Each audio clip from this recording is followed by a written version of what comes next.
इस समय हम मौजूद हैं अंतर्राष्ट्रीय मातृभाषा पत्रकार सम्मेलन में काठमांडू के थीमी बैंक्वेट हॉल में, और वहाँ से लगातार चर्चा हमारी जारी है। और हम अभी बात कर रहे हैं बिहार प्रदेश के सार्क जर्नलिस्ट फोरम के अध्यक्ष शशि भूषण जी से। उनसे जानते हैं कि यहाँ आकर के उनको कैसा महसूस हो रहा है। सर, यहाँ आके जो भावनाओं का फीलिंग्स है वो उसको शब्दों में व्यक्त नहीं किया जा सकता है, क्योंकि मातृभाषा को लेकर अंतर्राष्ट्रीय स्तर पर कोई ऐसा मंच नहीं है जिस पे पहल किया जाए, क्योंकि अपनी लोकलिटी के हिसाब से हर लोग अपनी सरकार से कुछ ना कुछ डिमांड करते हैं। लेकिन अगर सारे मातृभाषाओं का अगर कद्र किया जाए और उसके लिए, उनकी बढ़ोतरी के लिए, उनके संवर्धन के लिए अगर कोई काम किया जाए, वो काम सार्क जर्नलिस्ट जो फॉर्म है वह कर रही है। और यह अंतर्राष्ट्रीय स्तर पे हो रहा है, काठमांडू में हो रहा है। यहाँ के जो राजनीतिज्ञ हैं वो भी इसमें इन्वॉल्व हो रहे हैं, अतिथि के रूप में आ रहे हैं, वो भी देख रहे हैं। और इसके साथ साथ जो हमारे मीडिया के माध्यम से देश दुनिया के तमाम लोग देख रहे हैं। हम वैशाली से आ रहे हैं। वैशाली की जो मातृभाषा है वो बज्जिका है।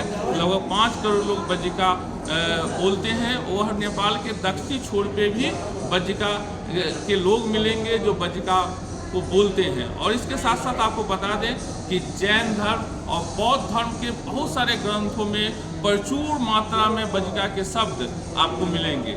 तो यह पूरा बज्जिकांचल क्षेत्र है, तो उसमें नेपाल का भी एक क्षेत्र आता है। इसलिए हमारे लिए तो एक बहुत ही खुशी की बात है कि हम लोग अपने बिहार के पड़ोसी देश में अंतर्राष्ट्रीय सम्मेलन कर रहे हैं, जिसमें 4 से 5 देश के लोग शिरकत कर रहे हैं। भूटान से, बांग्लादेश से, नेपाल से और इंडिया के कई प्रांतों से।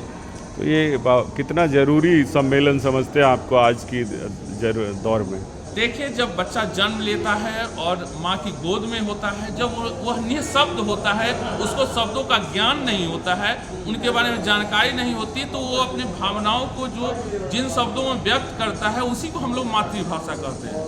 और इस मातृभाषा में जो अपनी भावनाएं, अपने इम्प्रेशन, अपनी संवेदना जो व्यक्त करने की जो कला है वो दुनिया की किसी भाषाओं में नहीं हो सकती है। इसलिए सबकी मातृभाषा जो होती है वह एक ह्यूमन जो मानव हित के लिए जो भाषा हो वही मातृभाषा होता है। तो मतलब आप यहाँ आए हैं, इस तरीके का सम्मेलन इससे पहले आपने अटेंड किया हो या देखा हो? देखिए, अंतर्राष्ट्रीय स्तर पर मैंने कई सम्मेलन अटेंड किया है, और मीडिया से जुड़ा हुआ, साहित्य से और विभिन्न विधाओं से, लेकिन वहाँ मातृभाषा की बात नहीं उठती है, क्योंकि मातृभाषा की बात उठते ही क्षेत्रवाद की बात हो जाती है, स्थानीय स्तर की बात हो जाती है। लेकिन ठीक विपरीत यह सार्क जर्नलिस्ट फोरम काम कर रही है कि नहीं, सबका विकास और सबका सम्मान, और हमारे भारत सरकार जो मिशन है उस पर सार्क फोरम काम कर रही है। हमको जैसा लगता है, यह मेरा व्यक्तिगत विचार है।